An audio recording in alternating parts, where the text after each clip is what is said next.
Coaching class और पहला प्यार। इस कहानी की शुरुआत दिल्ली से होती है। कोचिंग इंस्टीट्यूट में एडमिशन के बाद वो पहला दिन था। देश के अलग अलग इलाकों से लड़के लड़कियां अपने सपनों को सच करने वहां पहुंचे थे। राज भी उनमें से एक था। पढ़ने लिखने में तेज तर्रार, लेकिन भीड़ भाड़ से दूर रहने वाला। क्लासरूम में पहुंचकर सबसे आगे की जो सीट खाली मिली वहीं बैठ गया। कुछ ही देर में कमरा पूरी तरह भर गया और टीचर के आते ही पढ़ाई शुरू हो गई। अब आईआईटी में दाखिले की तैयारी करनी थी। पहला दिन था, इसलिए करीब करीब हर क्लास में थोड़ा इंट्रोडक्शन होता। क्लास ओपन करने से पहले टीचर अपने बारे में और अपने सब्जेक्ट के बारे में मोटी मोटी बातें बताते। राज मन ही मन आने वाली चुनौतियों को समझने की कोशिश कर रहा था। आईआईटी क्रैक करने की थोड़ी बहुत स्ट्रैटेजी तो उसने बना रखी थी। अब टीचर्स के हिसाब से अलग अलग सब्जेक्ट से निपटने की बारी थी। ब्रेक के दौरान राज पिछली क्लास की नोट्स पर एक नजर डाल रहा था कि उसके कानों में किसी के खिलखिलाकर हंसने की आवाज पड़ी। चेहरा उठाकर अपनी बाईं तरफ देखा तो नजर एक लड़की पर पड़ी जो अपनी एक सहेली के साथ खड़ी थी और आसपास 4-5 लड़के खड़े थे। सभी आपस में बातें कर रहे थे, लेकिन उस लड़की की हंसी में कुछ अलग बात दिख रही थी। वो बेहद खुश नजर आ रही थी, बिल्कुल जिंदा दिल।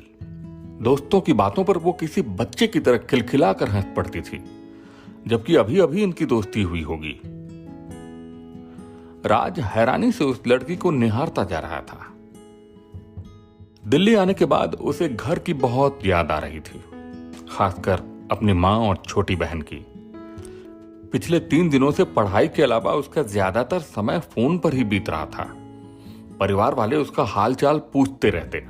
नए शहर में उसके खाने पीने रहने की चिंता सबको लगी थी।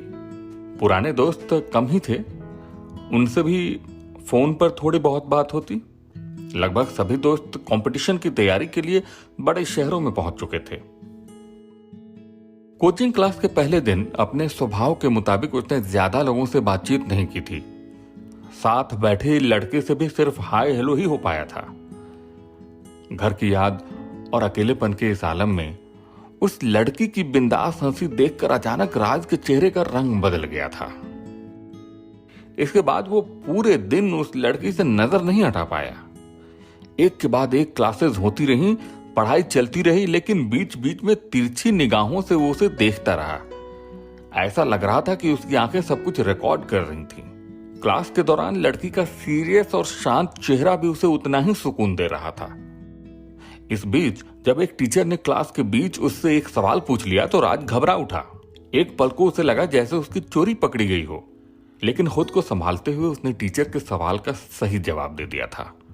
टीचर ने वेरी गुड कहा तो सबसे पहले उसकी निगाह उस लड़की की तरफ दौड़ गई थी, लेकिन वो डेस्क पर खुली अपनी कॉपी में कुछ लिखती नजर आई। उस दिन की खास बात यही थी, राज ने न जाने कितनी बार उस लड़की की तरफ देखा। छिप छिपाकर न जाने कितनी देर तक उसकी निगाहें लड़की पर टिकी रहीं, लेकिन दोनों की नजरें एक बार भी नहीं मिली थी। शायद लड़की ने अभी तक उसे नोटिस नहीं किया था। वो तो अपनी ही दुनिया में मगन दिख रही थी, या अपने दोस्तों में मशगूल होती या किताब के पन्नों में उलझी होती। पहले दिन की पढ़ाई खत्म होने के बाद एक एक कर सभी स्टूडेंट्स क्लासरूम से बाहर निकलने लगे, लेकिन राज किताबें समेटने के बहाने अपनी जगह बैठा था, मानो उसे किसी खास वक्त का इंतजार हो। इस बीच अपनी सहेली के साथ वो लड़की भी अपनी सीट से उठकर क्लास से बाहर निकलने लगी। राज शायद इसी वक्त का इंतजार कर रहा था। वो लड़की को थोड़ा और करीब से देखना चाहता था। फिर जब वो राज के सामने से गुजरी तो जैसे उसकी धड़कनें रुक गई। उस लड़की की सादगी देखकर राज हैरान रह गया। न कोई मेकअप, न कोई तामझाम। रंग बिरंगी सलवार कमीज और दुपट्टे के साथ मुस्कान से खिला उसका चेहरा मानो गर्मियों में बसंत की याद दिला रहा था। राज ने देखा ना तो दुपट्टे में उलझी उसकी पतली पतली उंगलियों में कोई नेल पेंट लगा था, ना ही सैंडल से झांकती उसके पैरों की उंगलियों पर कोई रंग चढ़ा था। क्लास से बाहर निकलकर क्या हुआ उसे कुछ याद नहीं। जब तक वो बाहर निकलता वो लड़की अपने दोस्तों के साथ काफी आगे निकल चुकी थी, भीड़ में कहीं गुम हो चुकी थी। राज अपने हॉस्टल की तरफ बढ़ा। यूं कहें कि उसके पैर खुद ब खुद बढ़ते चले जा रहे थे। राज तो कहीं खो चुका था। उस लड़की की खिलखिलाती हंसी, उसका चेहरा, उसकी सादगी, सब कुछ उसके दिलो दिमाग पर छा चुके थे।